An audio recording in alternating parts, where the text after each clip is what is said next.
একটুখানি একটা মানে কি বলবো, পুরো অ্যাক্সিডেন্টের মতোই হয়ে গেছে।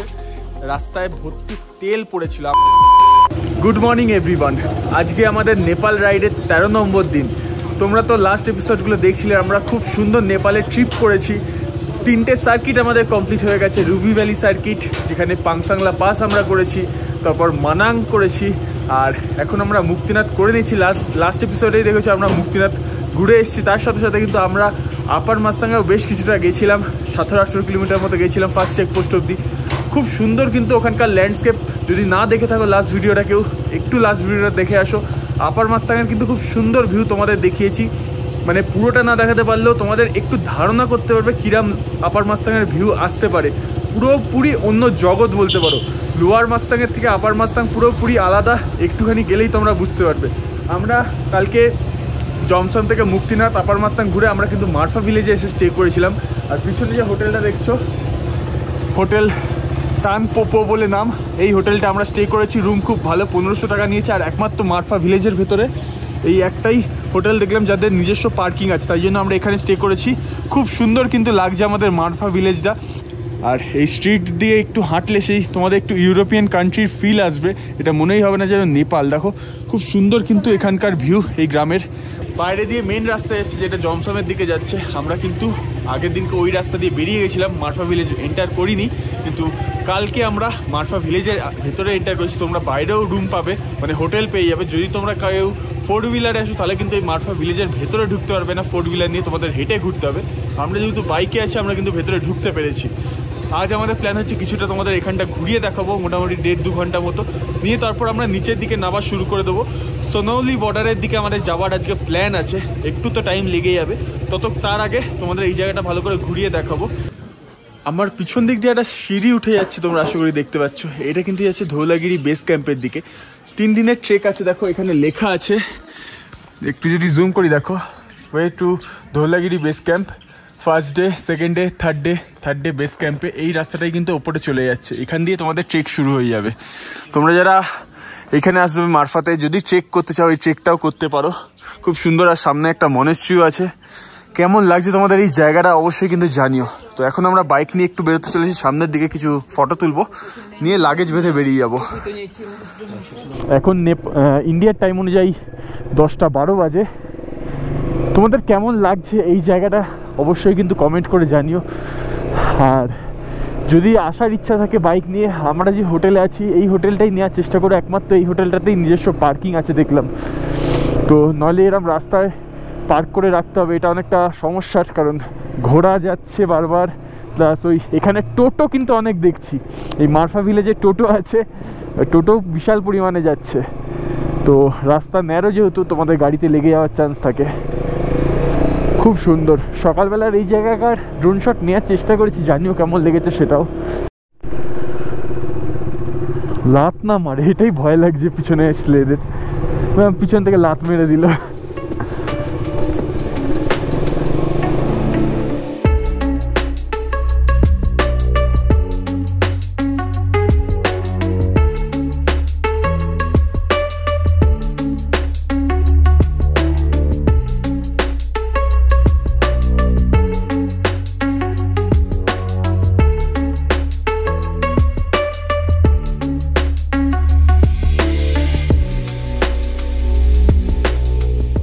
দেখতে পাচ্ছ আমরা ফ্রেশ হয়ে গেছি, আর এখন প্রায় 12টা বাজতে চললো নেপালের টাইম অনুযায়ী। তোমাদের একটু রুমটা দেখিয়ে দিচ্ছি। দেখো এটা ছিল আমাদের রুম, 1500 নেপালি টাকা পড়েছে রুমটা। মারফা ভিলেজে জানোই একটুখানি কস্ট বেশি হবে, তো তাও রুমটা অনেকটা ভালো। ওয়াশরুমটাও তোমাদের দেখিয়ে দিচ্ছি। দেখো ওয়াশরুমটাও ঠিকঠাক, গিজার আছে, সামনে এরকম একটা বাগান করা আছে। আমরা এটা গ্রাউন্ড ফ্লোরে আছি, এখানটায় ফার্স্ট ফ্লোর আছে যেখান দিয়ে আমাদের উপরে উঠেই আমাদের যেতে হবে। বলতে পারো এইখান থেকে একটা পার্কিংয়ের রাস্তা আছে, এখানে পার্কিং করা যায়, কিন্তু আমরা এখানে করিনি। যেরকম বাইরেটা দেখিয়েছি ভালো পার্কিং আছে, ওখানেই করেছি। ওপরটা যাই তোমাদের মেন রাস্তাটাও দেখাতে পারবো, এখান দিয়ে আছে।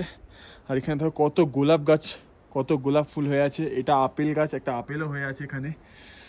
তো চলো উপরটায় যাওয়া যাক, দেখাচ্ছি বাকি ভিউ। তোমাদের যেরকম বলছিলাম আমাদের রুমটা এই গ্রাউন্ড ফ্লোরে ছিল। আর আমি যদি এখান থেকে জুম করি, দেখো এই সামনে দিয়ে যে রাস্তাটা যাচ্ছে, এখান দিয়ে একটা রাস্তা যাচ্ছে, এটা হচ্ছে মেন রাস্তা জমসমের দিকে যাওয়ার। তোমাদের মারফা ভিলেজে ঢুকতে হবে না, মারফা ভিলেজটা ভেতর দিকে, এটা বাইপাস করে পুরো বাইরে দিয়ে বের করে দিচ্ছে জমসমের দিকে। আর এটা ছিল আমাদের ডাইনিং এরিয়া, খুব সুন্দর হোটেলটা, বুঝতেই পারছো।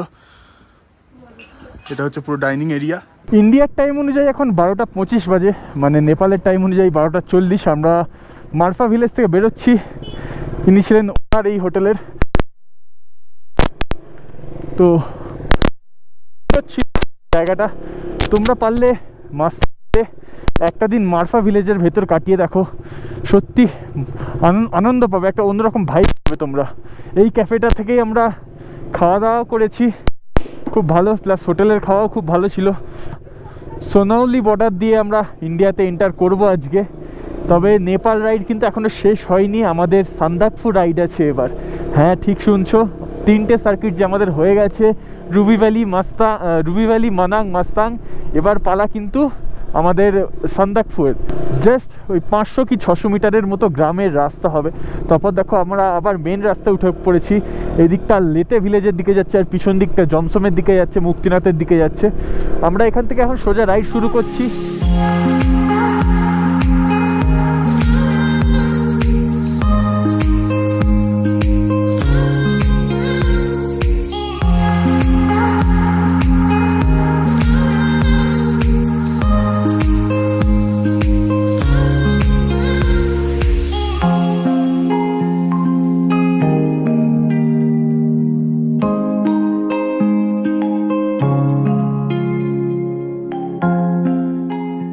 বাঁদিকে নিচে জেসিবিটা কোথায় নেমে গেছে, নামলো কি করে ওইখানটায়, গেলই বা কি করে পাথর সরাতে। বাবা রে বাবা। আমরা এই মুহূর্তে লেতে থেকে আর 2 কিলোমিটার মতো পিছনে আছি। এইখানটায় একটু রাস্তা খারাপ, আবার সামনেটা রাস্তা ভালো আছে। সেরা কিন্তু মজা লাগলো আমার এই আপার মাস্তাং বলছি, মানে মাস্তাং রাইড করে। আপার মাস্তাং তো অল্প একটুখানি গেছিলাম, মেন তো মাস্তাং রাইড করেছিল লোয়ার মাস্তাং। এই যে জায়গাটা এখন আছি, এই জায়গাটার নাম হচ্ছে কালো পানি। জানি না কেন কালো পানি, কোনো জলের ধারা আছে কিনা কালো কালারের দেখতে, জানি না। অদ্ভুত নাম, কালো পানি। লেতে থেকে 2 কিলোমিটার ঠিক পিছন দিকে, মানে তোমরা যদি পোকরা থেকে আসো তাহলে আগে লেতে পড়বে, তারপর 2 কিলোমিটার পরে এই কালো পানি পড়বে।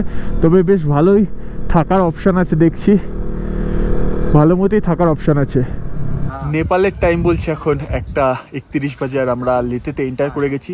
কালো পানি থেকে জাস্ট 1 কিলোমিটারের ডিফারেন্সেই মানে এই লেতে গ্রামটা পড়ে যাচ্ছে, জানি না এত কাছাকাছি। এটাও কালো পানির, যেই জায়গাটা দাঁড়িয়েছি এটাও কালো পানির আন্ডারে পড়ছে নাকি লেতে, জানি না। তবে যেদিনকে এসেছিলাম, মানে পরশু দিনকে, এখান থেকেই আমরা খেতে দাঁড়িয়েছিলাম, এখানেই আবার দাঁড়ালাম। সুন্দর ভিউ আছে এই জায়গাটা।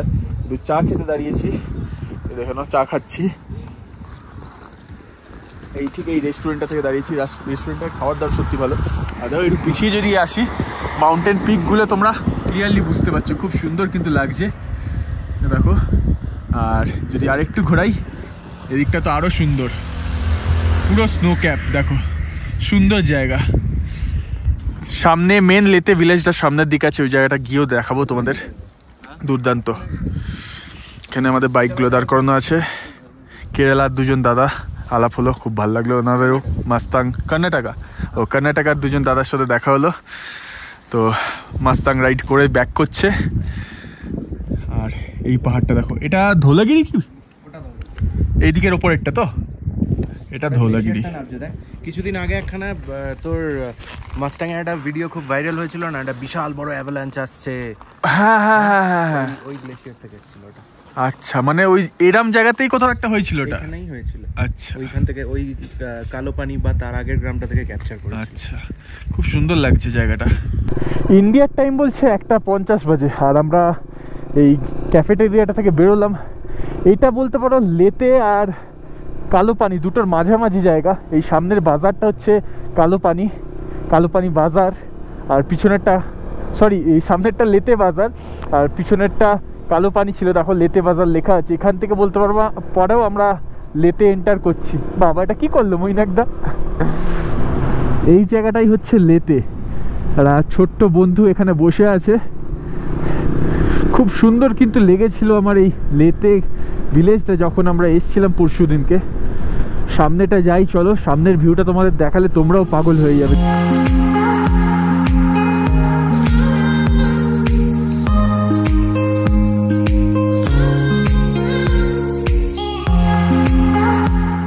এই যে সামনের জায়গাটা দেখছো, আমরা কিন্তু রূপসে ওয়াটারফলের একদম কাছে চলে এসেছি। এই ব্রিজের ডান দিকটাই হচ্ছে রূপসে ওয়াটারফল। আমি একটু সামনের দিকটা যাই, তাহলেই তোমরা বুঝতে পারবে। এখানটায় এবার আর মানে এই ফেরার সময় আর দাঁড়াচ্ছি না। যাওয়ার সময় যখন আমরা জমসম গেছিলাম পরশু দিনকে, তখন কিন্তু দাঁড়িয়ে ভালো করে এই ওয়াটারফলটা দেখিয়েছিলাম। তোমরা চাইলে দেখতে পারো ওই এপিসোডটা যারা দেখোনি।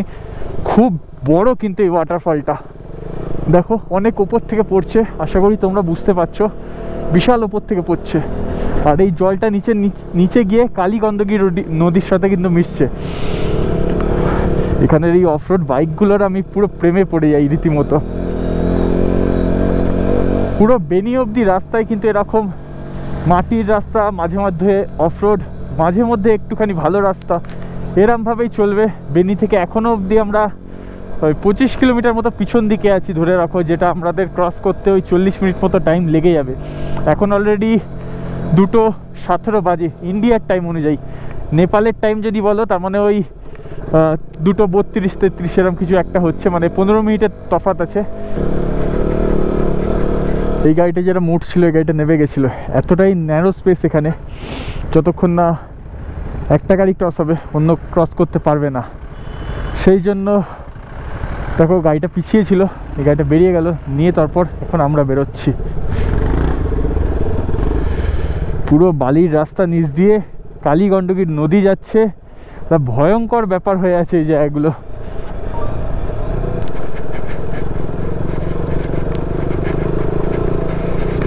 আমার বাঁদিকে যে জায়গাটা দেখছো, এই জায়গাটা হচ্ছে ততপানির যে হট স্প্রিং ওয়াটারের জায়গাটা, যেখানটায় জন্য বিখ্যাত। আর এই জায়গাটার নাম ততপানি হয়েছে, এটাই ওই জায়গাটা। ততপানি মানে কিন্তু উষ্ণ জলের প্রস্রবণ, সেখান থেকেই পুরো এই ভিলেজটার নাম হয়ে গেছে কিন্তু ততপানি। খুব ভালো ভালো এখানেও থাকার জায়গা আছে, দেখো এখানেও প্রচুর ফরেনাররা থাকে। বিশেষ করে এই হোটেলটা দেখো, এ তো বিশাল বড় হোটেল। এখানে রুম মানে হোটেল তোমরা বড় দেখলেও রুম কিন্তু খুব বেশি কস্টলি হওয়ার কথা না। আশা করছি 1200-1300 নেপালি টাকায় তোমরা পেয়ে যাবে যদি বার্গেনিং করো, যদি এরম জায়গায় থাকো। আর নইলে যদি নর্মাল রুমে থাকো তাহলে তো তোমরা আরামসে 700-800 এরম নেপালি টাকায় পেয়ে যাবে ডাবল বেডরুম। কি সুন্দর একটা রাস্তা দিয়ে আমরা নামছি বলো, পাশ দিয়ে কালীগণ্ডকী নদী এরম স্রোত নিয়ে নামছে, তার মাঝখানে এরম একটা সরু অফরোড রাস্তা। পিছনে কিছুক্ষণ রাস্তা কিন্তু খুব ভালো পেলাম, এখন আবার রাস্তা একটু খারাপ, কিন্তু দারুণ ভিউ, দারুণ ভিউ। বিশেষ করে এই পাহাড়ের দেখো পাশ দিয়ে যে গাছগুলো মতো হয়ে আছে, গাছগুলোই হয়ে আছে, গাছ মতো বলছি, গাছগুলো হয়ে আছে, সবুজ সবুজ লাগছে। ওর জন্য যেন এখানকার ভিউটা আরও ভালো লাগছিল। কারণ পিছনে আমরা যখন মাস্তানে ছিলাম বা মারফাতে ছিলাম বলো, গাছের পরিমাণ কিন্তু অনেক কম ছিল। পাহাড়গুলো ওই লাদাখের পাহাড়ের মতো ন্যাড়া ছিল। এখন আমরা আবার বলতে পারো গ্রিনারিতে ফিরে এসেছি।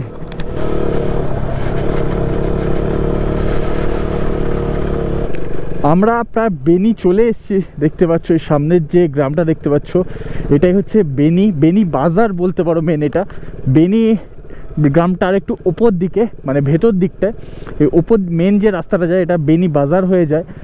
কিন্তু আমাদের বেনি ঢুকতেই হবে, তার কারণ হচ্ছে আসার দিনকে দেখেছিলাম ল্যান্ডস্লাইড বা কিছু একটা কারণে মেন রাস্তা যেটা কুসমা থেকে বেনি ঢুকছে সেই রাস্তাটা বন্ধ আছে। তো আমাদের ভেতরের রাস্তা দিয়ে যেতে হয়েছিল। কি বেশ জায়গাটার নাম ছিলাম ভুলে যাচ্ছি, সেখানটা আমাদের ঘুরে যেতে হয়েছিল, তাই জন্য আমরা বেনির ভেতর দিয়ে এসেছিলাম। তো যাওয়ার সময় তো মনে হয় সেটাই করতে হবে আমাদের। নেপালের টাইম বলছে এখন 3:45 বাজে, আর আমরা এই মুহূর্তে দেখো রাহুঘাট খোলা ব্রিজ, এটা আমরা ক্রস করলাম। হ্যাঁ, রাহুঘাট খোলা ব্রিজ, আসলে দূর থেকে বুঝতে পারছি এটা চশমাটা নেই বলে। তো ওটা ক্রস করেই আমরা বেনি এন্টার করে গেছি, আর এখান থেকে আমরা খেতে দাঁড়িয়ে পড়েছি। টোটাল এখান থেকে 2 প্লেট চিকেন চাউমিন অর্ডার করে দিয়েছি আর চিকেন মোমো।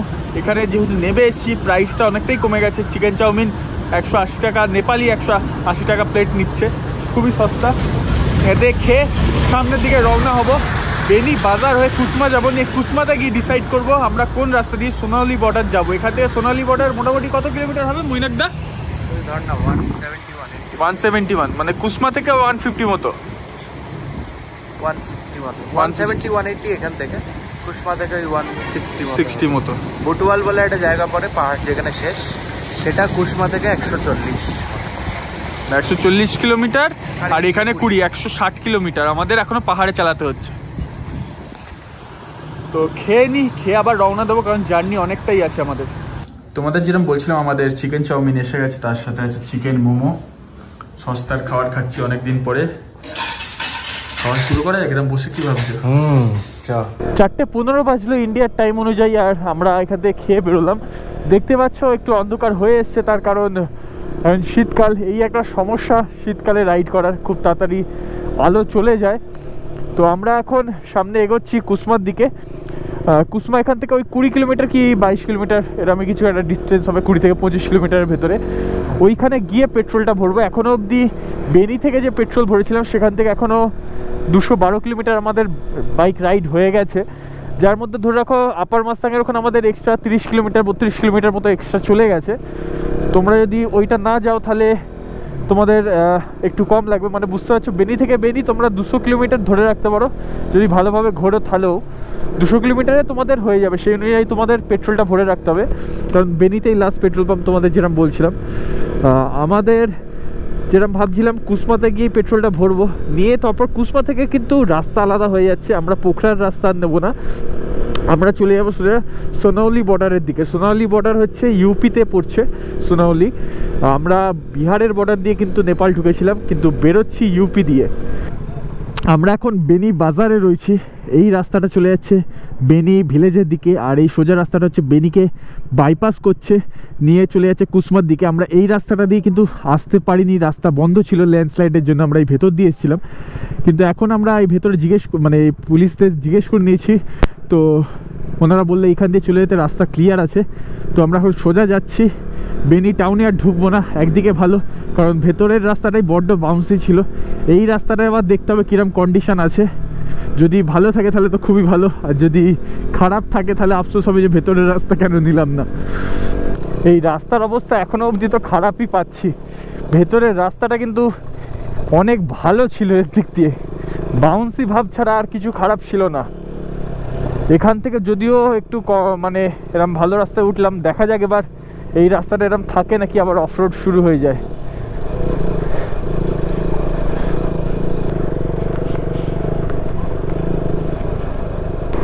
এই সব জায়গাগুলো ল্যান্ডস্লাইড হয়েছিল, ওই জন্য এরকম হয়ে আছে। এখন পুরো গাড়ি এদিক থেকে ওদিক হড়কাচ্ছে, কন্ট্রোল করতে পারছি না, একদম ধীরে ধীরে যাচ্ছি, পুরো হড়কাচ্ছে গাড়ি এদিক থেকে ওদিক।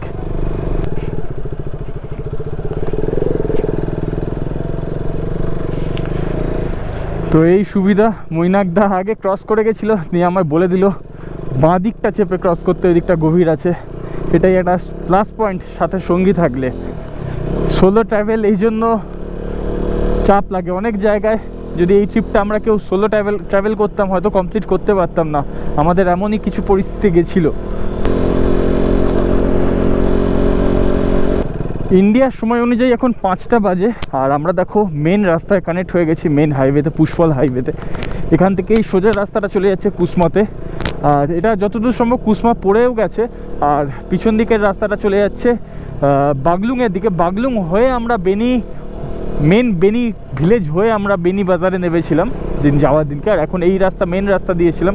অবস্থা খুব খারাপ ছিল এই মুহূর্তে, জানি না রোড কন্ডিশন যখন ভালো থাকে কিরম থাকে। এটা তো মেন ল্যান্ডস্লাইডের জন্য হয়েছে, দেখে বোঝা যাচ্ছে।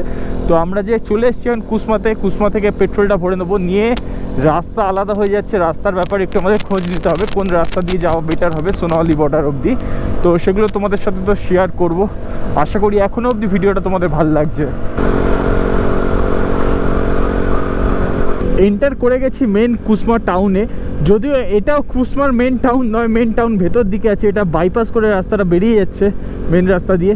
আসল কুসমা টাউনে যদি ভেতরে ঢুকতে হয়, যেখানে হ্যাঙ্গিং ব্রিজগুলো আছে, বলো টোটাল 4খানা হ্যাঙ্গিং ব্রিজ আছে, এইটার ভেতর দিকে তোমাদের ঢুকতে হবে। আমরা যেরকম ঢুকেছিলাম নিয়ে আবার এই রাস্তা দিয়ে বেরিয়েছিলাম, এখানের একটা রাস্তা কোনো দিক দিয়ে। তো তোমাদেরও এরকম ভেতরে ঢুকতে হবে। আর যদি তোমরা ভেতরের দিকে না যেতে চাও, ওই ব্রিজ ফ্রিজ না এক্সপ্লোর করতে চাও, তাহলে তোমরা নর্মাল এই মেন রাস্তা দিয়ে সোজা চলে যেতে পারবে পোখরার দিকে। আমার যেহেতু লো ফুয়েলের ইন্ডিকেটার দিয়ে দিয়েছে, তো এখান থেকে কুসমা থেকেই তেলটা ভরে নিচ্ছে। আর এখানটা দাঁড়িয়ে আমরা একবার ম্যাপটাও দেখে নেবো। বলো।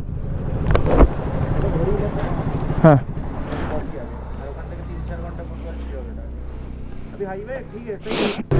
পেট্রোল পাম্প থেকে তেল ভরে বেরোলাম, আর তার সাথে সাথে এখানে জিজ্ঞাসাও করে নিলাম। সবাই বলল কুসমো থেকে যে সোনাউলির রাস্তাটা আছে ওটা রাত্রিবেলা না নিতে, তো আমরা আবার পোখরা ব্যাক করছি এখন। এখান থেকে পোখরা মোটামুটি আমাদের 50 মিনিটের কাছে টাইম লেগে যাবে। পোখরা থেকে সোনাউলির রাস্তা নিয়ে আমরা যাব। বলো, এখানটা আবার দাঁড়ালাম তার কারণ আমরা পেট্রোল পাম্পের ওখানে যে দাঁড়িয়েছিলাম হেলমেটের ভাইজার মুছতে আর হেডলাইট ইন্ডিকেটারগুলো মুছতে ভুলে গেছিলাম। এখন চালাতে গিয়ে দেখছি আবার আবঝা আবঝা লাগছে, তো আমরা একটু দাঁড়িয়ে এগুলো ক্লিন করেই নিলাম যাতে আমাদের রাস্তায় দাঁড়াতে না হয়। সোজা পোখরা অবধি চলে যাব। পোখরাতে গিয়ে আগে কাজ হচ্ছে আবার পেট্রোল ভরবো। ইন্ডিয়ান টাকা আছে তো 500 টাকার তেল, মানে নেপালি টাকায় 800 টাকা, তো সেটা তেল ভরবো। তাহলেই আমাদের অনেক টাকার, মানে মোটামুটি আমার চলে যাব ইন্ডিয়া অবধি, আমার আর তেল ভরতে হবে না।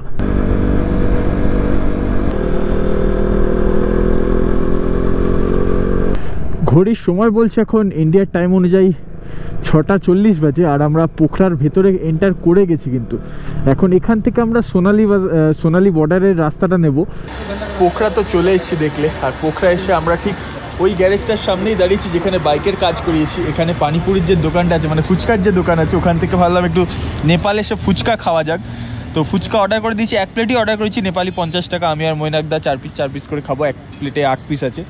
নিয়ে আমাদের জার্নি এই সামনের দিকেই, একটুখানি দাঁড়ো, এই সামনের দিকেই আমাদের জার্নি সোনালি বর্ডারের দিকে। এখান থেকে মৈনাকদা কত কিলোমিটার বাকি এখান থেকে সোনালি? 155, তার মানে মোটামুটি 3.5 ঘন্টা। না, এখান থেকে তোর আমরা বটওয়াল ঢুকছি বা ভৈরবা বলে, ঠিক সোনালির আগে 3-4 কিলোমিটার আগে একটা জায়গা আছে, আমি ঢুকছি ওইখানে ভৈরবা। আমরা কি ইন্ডিয়া ঢুকে যাবো আজকে নাকি নেপালে? না, নেপালেই থাকবো। নেপালেই থাকবো, কারণ বর্ডার ক্রস করে কি পাবো বুঝতে পারছি না, কারণ একখানে ওই নোম্যান্স ল্যান্ড টাইপের থাকে, এদিকেও অন্ধকার ওদিকেও অন্ধকার। তার থেকে ভালো আগে কিছু একটা। ঠিক আছে, চলো ফুচকাটা খেয়ে বেরোনো যাক।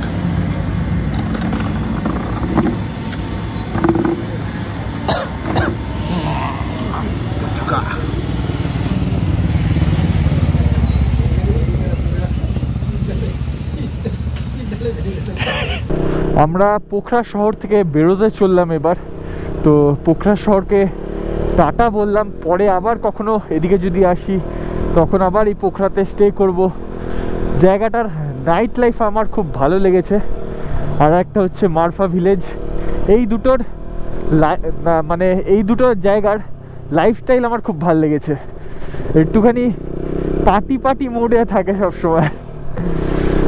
একটু যদি ফাঁকা জায়গা পাই তোমাদের দেখাচ্ছি। পুরো পোখরা শহরটাকে এত সুন্দর লাগছে। তোমরা এখানটা থেকে দাঁড়াও, পুরো গার্ড হয়ে আছে এখানগুলো, সামনেটা গিয়ে ফাঁকা হলে আমি দেখাচ্ছি। এবার দেখো খালি এখান থেকে যদি একটুখানি আমি ক্যামেরাটা বের করি, দাঁড়াও। আমরা এখন ওই রাস্তা দিয়েই যাচ্ছি যেটা আমরা ওই শিব মন্দিরের দিকে গেছিলাম পোখরা, দিনকে আমরা স্টে করেছিলাম সেদিনকে। খুব সুন্দর লাগছে, খুবই সুন্দর। তোমাদের কেমন লাগছে এই পোখরা শহর রাত্রিবেলা অবশ্যই জানিও।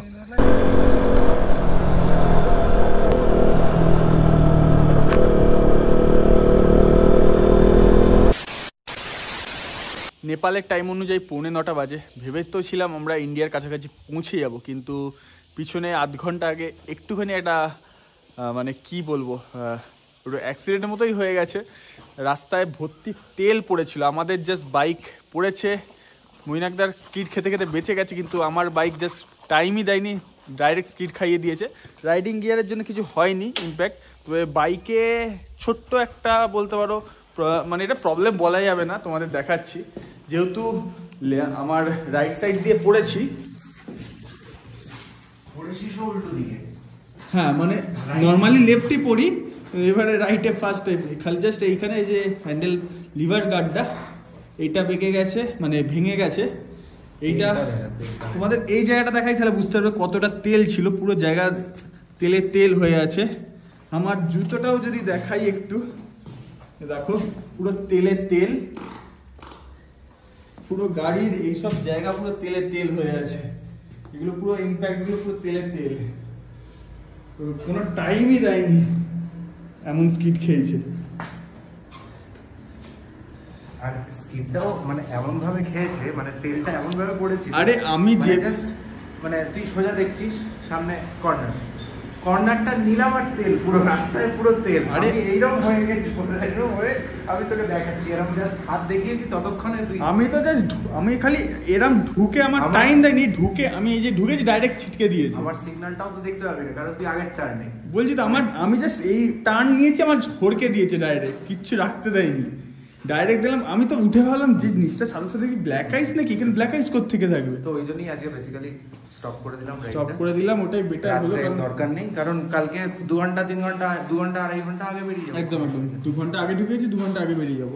তো তোমাদের হোটেল রুমটা দেখিয়ে দিচ্ছি, এটা জাস্ট একটা বেসিক রুম আমাদের রাত্রিটা থাকার মতো। তবে পার্কিংটা ভালো পেয়েছি, লাগেজ আর নামাচ্ছি না, শাটার নামিয়ে দেবো এখান থেকে আমরা। তো এইখানে আমাদের পার্কিং হয়ে আছে। হোটেলটা হচ্ছে এইটা, দেখে নাও, এটা হচ্ছে আমাদের হোটেল। ভালো, বেশ কোনো অসুবিধা নেই, থেকে যাবো একটা দিন। বাস বাস বহুত ওকে। তো খাওয়া প্রায় শেষ করতে চলেছিলাম, তো হঠাৎ মনে পড়লো যে এখনো তোমাদের খাওয়াটাই দেখায়নি, একটু কারেন্ট চলে গেছে বলে অন্ধকার হয়ে আছে। তো এখান থেকে আমরা খেতে দাঁড়িয়ে পড়েছি মানে যে হোটেলে আছি, স্টে করেছি, সেই হোটেল থেকেই আমরা খাচ্ছি। ভাত, ডাল অলরেডি শেষ করে দিয়েছি, আর চিকেন। খাবারের স্বাদ কিন্তু তুখর। আমি একটু ম্যাপ দেখে তোমাদের এক্স্যাক্ট বলে দেবো জায়গাটা কোথায়। 600 টাকায় রুম ঠিকঠাক ছিল, তোমাদের কারেন্ট আসলে আমরা রুমটা দেখাচ্ছি। মনে করি খাবার স্বাদ কেমন? খুব ভালো, মানে একটা লোকাল ধাবার একটা ছাপ আছে। আমার তো ঘরোয়া খাবার লাগছে না, এটা ধাবা একটা ব্যাপার আছে, এই ধনেপাতা ফানা। কালকে দেখেছিলে যে কারেন্ট চলে গেছিলো, ওই জন্য তারপর ভিডিও করিনি। কারেন্ট যদি তাড়াতাড়ি এসে গেছিলো, তাও ভিডিও আর করার এনার্জি ছিল না, ঘুমিয়ে পড়েছিলাম। এটা ছিল আমাদের রুম, নাওয়াদানা বা এরম কিছু একটা জায়গাটার নাম, তোমাদের এক্স্যাক্ট আমি বলে দিচ্ছি, দাঁড়াও। হ্যাঁ, জায়গাটার নাম হচ্ছে নাওয়াদানা।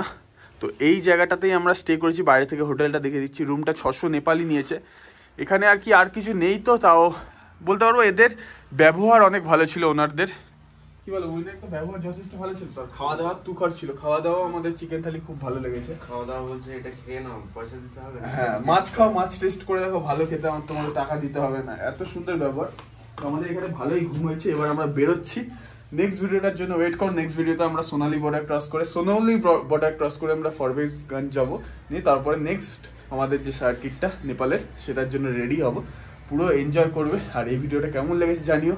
আর নেক্সট ভিডিওতে আবার বাইকের কন্ডিশনটা দেখিয়ে দিচ্ছি কি হয়ে আছে।